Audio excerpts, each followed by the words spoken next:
PCN is brought to you in part by the following underwriters.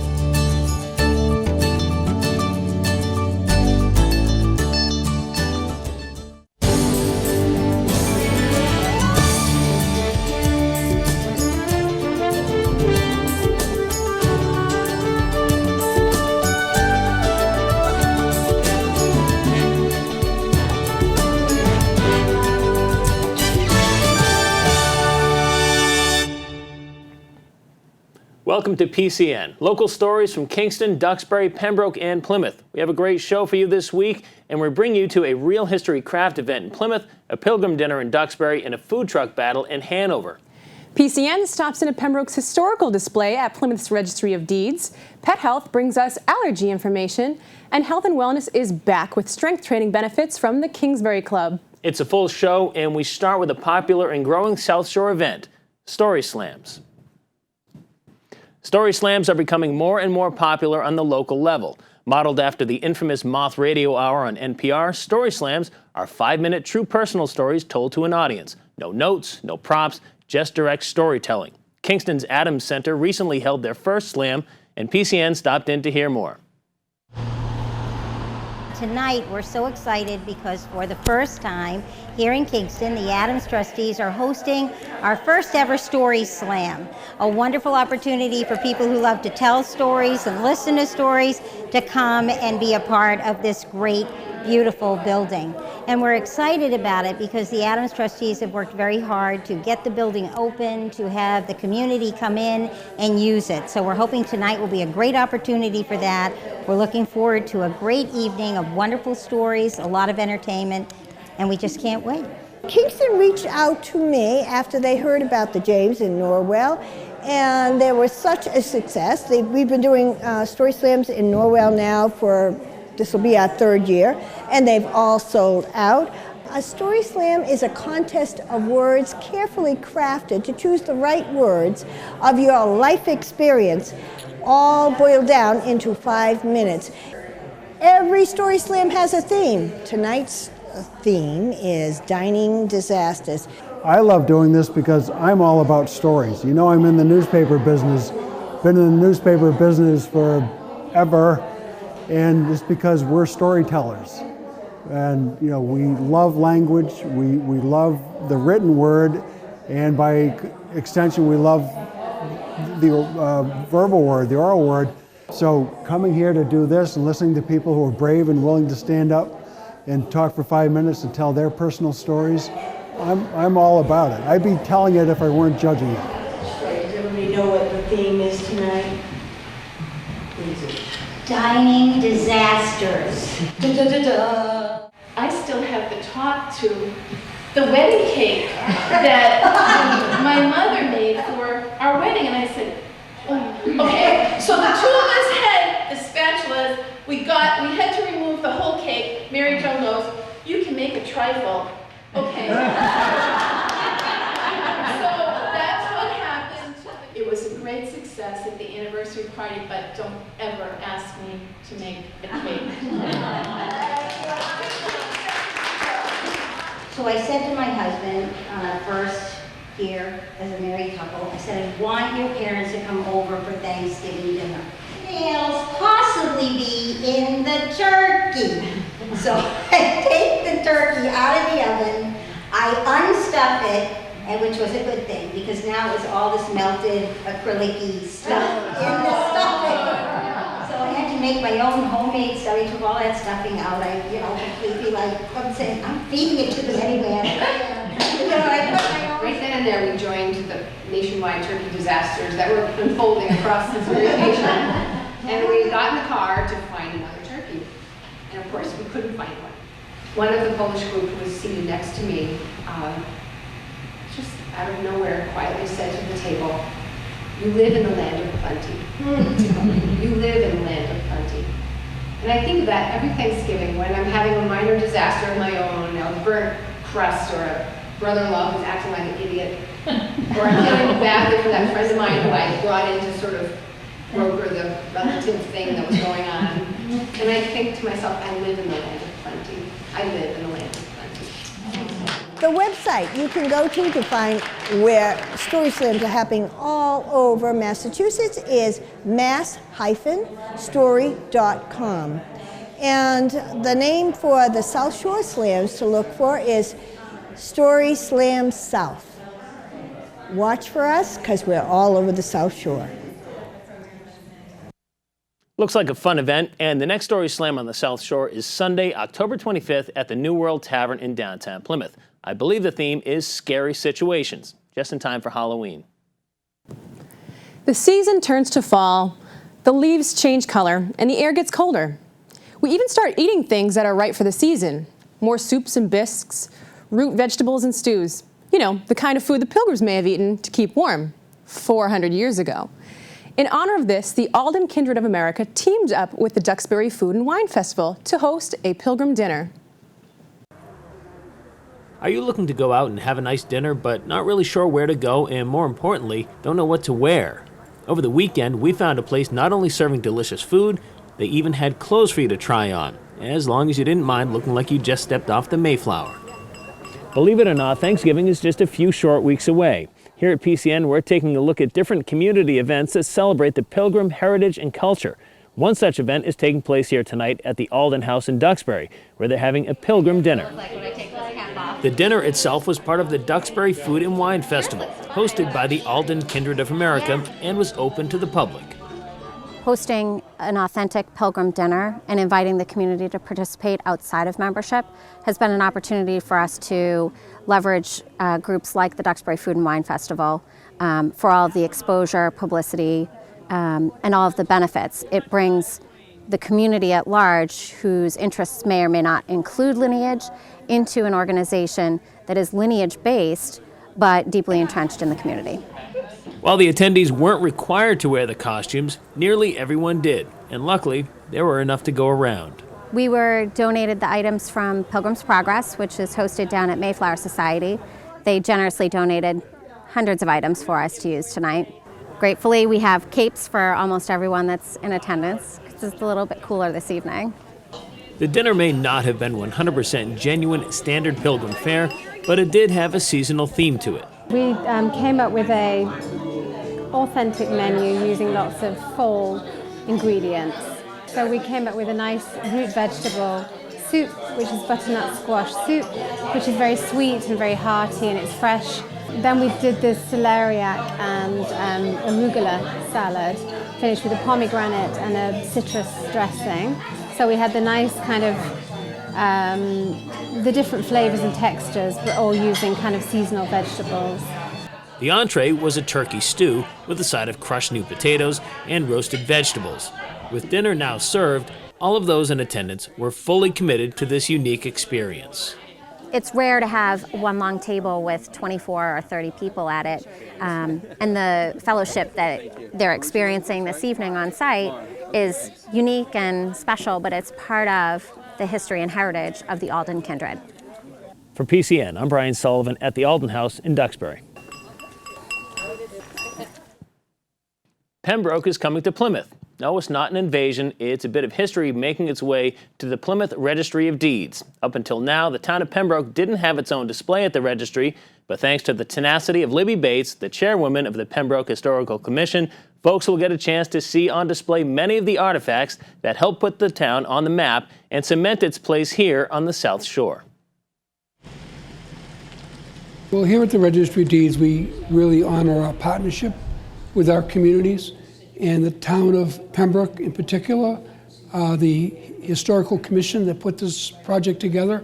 It's a great thing. There'll be thousands of people that'll come in here for closings and other things relative to real estate documents, and it's a good chance to see part of Plymouth County history. Several months ago, my friend John Buckley, who is the Register of Deeds, gave me a call and asked if I would be interested in putting together a display on Pembroke history. Now, the registry has a section of the registry devoted to historic documents, historic places that are part of Plymouth County. So he wanted to do Pembroke, and because I was the chairman of the Pembroke Historical Commission, he knew I was interested in history. He asked if I would contribute. One of my prized possessions on display here is a copy of our 300th anniversary commemorative book. This was a labor of love of a 484-page history of the town of Pembroke. It's a magnificent book. It is a real work of history. It is an honor for me to have Pembroke, the town of Pembroke, displayed in the notable land section here at the Registry of Deeds. That's a Plymouth County Commissioner and someone who was a former selectman in Pembroke. The most notable artifact here, in my opinion, is the Pembroke Resolves, which was the first public body that assembled for the independence of our country. It was the forefather to the Declaration of Independence. So with that, when people come and visit this institution, they get to see certain history of the communities that we represent in the county. It's impressive, first of all, to come to this building and see how many local exhibits there are and how much history we have in this area. But it's really nice to come and see the artifacts and the books and the clippings and the news stories for a town that we work with all the time. It makes me so proud to come here. I frequent this building as a realtor often, so I can't wait until I'm in the lobby and I can show it off to some of my constituents. It's not always as prominent and well known as Plymouth or Quincy or Boston, but we have some pretty remarkable history in the town, and we're very proud of it. Libby Bates, huh? Any relation? I have to say, she is my mother, and she is in fact tenacious, especially about history.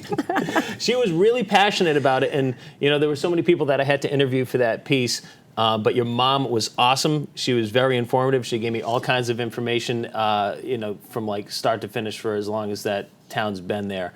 And it was really nice. You know, I went into that not thinking, oh God, what am I going to get from information on this story? Yeah. And your mom was just, you know, chock full. So it was really nice. She can give you beginning to end since, you know, prehistoric times, probably. Yeah. Speaking of history, following the tremendous success of last fall's celebration of traditional crafts and trade, Plymouth Plantation recently held its iCraft History Weekend. More than 50 guest artisans worked alongside staff artisans to provide educational, craft-related programming, such as demonstrations, hands-on workshops, and more. PCN stopped in to bring you the story. September 26th and 27th was our second annual iCraft History Weekend. We highlight our own crafters, people who are native, who are doing crafts that have been done here for thousands of years, and people who are doing traditional crafts from the time period of the Pilgrims, and even crafts that are inspired by this place, New England, that are more modern crafts. So this is a time for us to celebrate our crafters and to invite other crafters from the artistic community and to other people from the crafting community to demonstrate what they do alongside our own artisans. So our own artisans are demonstrating native pottery, which was done here by the Wampanoag people, the people who were here originally. We have got a chandler who's dipping candles, and we have got lots of textiles workers. We have a native man who makes native headdresses made out of porcupine fur and deer tail. We have a man who stitches colonial clothing, and we have a weaver, as well as a host of people coming from all over New England. Even from Pennsylvania, people came to be here for our weekend. So it's a weekend of coming to see our community sharing with the larger artistic community. iCraft History Celebration 2015 is a weekend that here at Plymouth Plantation we are spending more time than usual talking about the little details that go into making our living history sites possible. It all looks like it has been here since 1620, and you really have stepped back in time. But there are lots and lots of little arts, crafts, and trades that go into creating that environment.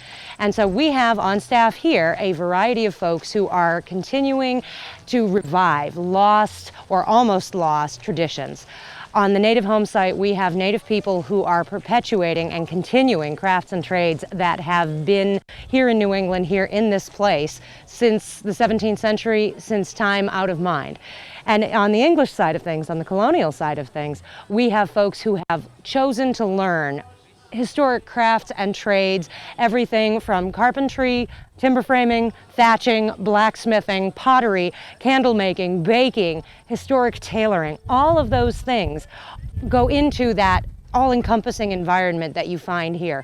Even the things that we grow, like this corn that's behind me, even our agriculture is rooted in history, and iCraft History Weekend really is the time that we celebrate all of those little minute details that are almost invisible to the naked eye until you come to an event like this, when we put them to the forefront and really want to emphasize everything that it takes to make this magical environment that we have here. Rain, wind, and weather couldn't keep folks away from the burger showdown that took place over the weekend. Titans of the grill Ray Alonji and Brent Clark faced off in their mobile kitchens with the mission of creating the ultimate burger and walking away with the title of Food Truck Burger Battle Champion. The event was organized by Loretta LaRoche Productions as a way to raise awareness of the ALS Knights Foundation. I was very happy to cover this story. It's a pretty safe bet that when you see the Foodzilla truck, there are good times being had close by. But what about a second food truck? Does that mean twice as much fun? Even on a windy and rainy day like this one, the answer is yes. The culinary exploits of the town of Plymouth were on full display, with Brent Clark of Alden Park in the Alden Park truck and Ray Alonji manning the griddle in the Foodzilla truck. These two executive chefs were going head-to-head and creating the best burger. Today's burger battle is literally a taste of Plymouth. But to keep it on neutral ground, they had it up here at the Hanover Mall parking lot. It'll be two chefs, one burger each, and a portion of the proceeds goes to the ALS Knights Foundation. The founder of ALS Knights, Kevin Gosnell, was on hand to read the final tallies from the judges and to raise awareness about his disease and organization. That in itself was the driving force in putting together this event to begin with. We wanted to really create awareness for the ALS Knights, because it's really about helping their cause and cure. We've actually raised over $5,000 just in sponsorship for this, which is awesome. It's going to actually help their cause and cure and move this thing forward. Meanwhile, as the chefs got underway in putting together their burger masterpieces, the crowds filled in the parking area. While the contest was fun to watch, it's pretty difficult to smell food cooking and not get hungry yourself. Luckily for these folks, the contest burgers weren't the only things being cooked. The panel of judges didn't have to wait too long for the first round of burgers as Chef Ray Alonji emerged from the Foodzilla truck with his meat monstrosity.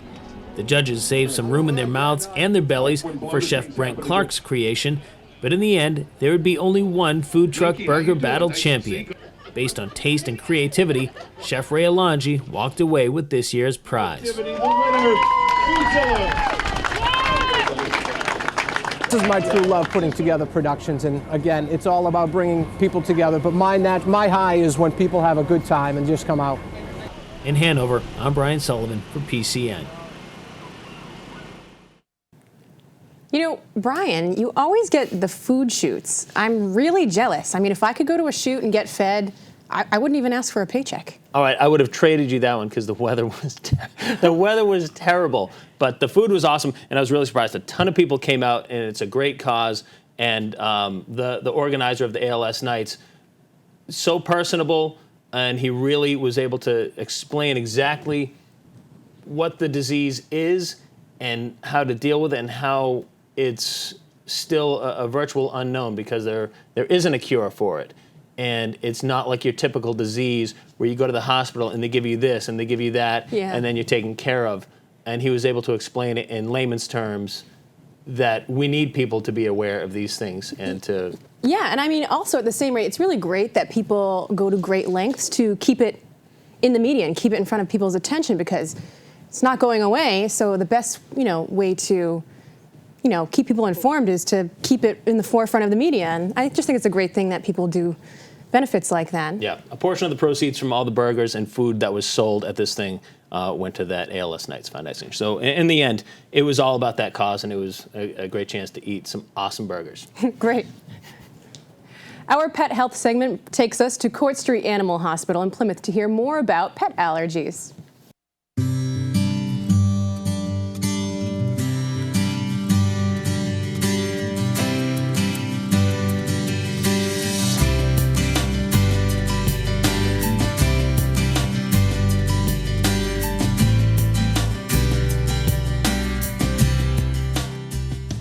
Hi, I'm Norm Stillman from the Court Street Animal Hospital here for this week's PCN Pet Health segment.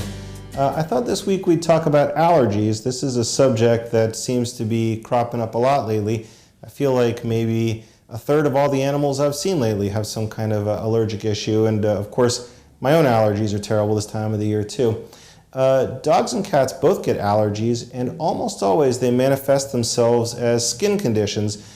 I know that intuitively you would think to yourself that if a dog is allergic to something that he's eating, he ought to be having vomiting or loose poops. And if he's allergic to something he's breathing in, that he ought to be coughing or sneezing. And if he's allergic to something that he's walking on, like the grass, he ought to have inflamed feet.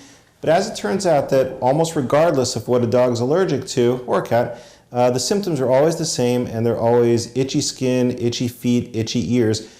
In other words, there is no correlation between what a dog or cat is allergic to and the symptoms that they have, but they're almost always skin conditions. So if your dog or cat has been itching a lot lately, or if they have little scabs on their skin, or if they have an ear infection, or if you've noticed them chewing on their paws or licking around their bum a lot, those are very classic allergic symptoms. It may be that they don't have a skin infection that you think they do, but rather they have a seasonal allergy. And the treatment for that's very different than for just a general skin infection.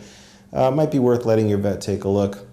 Allergies are very treatable in pets, although they're sometimes hard to cure. They tend to fall into two groups: dogs and cats that are allergic to something in the environment, pollen, dust, mold, or dogs and cats that are allergic to something that they're eating, like beef, chicken, corn, wheat, dairy, very common allergens. But even those things look exactly the same when it comes to symptoms. So there's no way to look at an animal and tell what there's allergic to. It's just a matter of trial and error, a really good history and physical, and correlating their symptoms to time of the year or things they've been eating.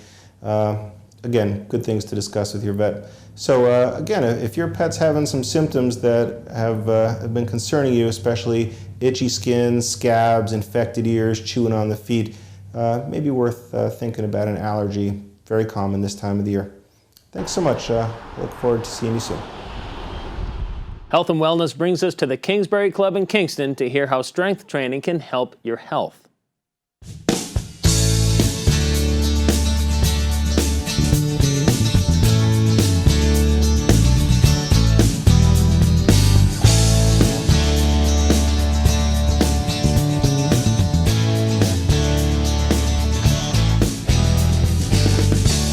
Hi, my name is Monica Billard. We are here at the Kingsbury Club in Kingston with our PCN Health and Wellness segment. We're here today to talk about strength training and all the benefits that it has to offer. One of the biggest motivators for strength training is that it helps people look better. It shapes and defines muscle, gives muscle tone. Another great benefit of strength training not only helps us with coordination and balance, which helps us as we age because it decreases the risk of falling, but it also helps us with our posture. We have a machine that is the seated row that is great for building and helping great posture. Lacey is here at the seated row machine working on these upper back muscles, rhomboids, lats, and traps.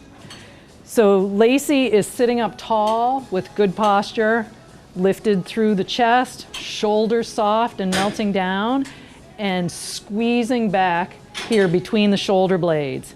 Another great benefit of strength training is to help us strengthen through our core. And we use our core in everything we're doing throughout the day.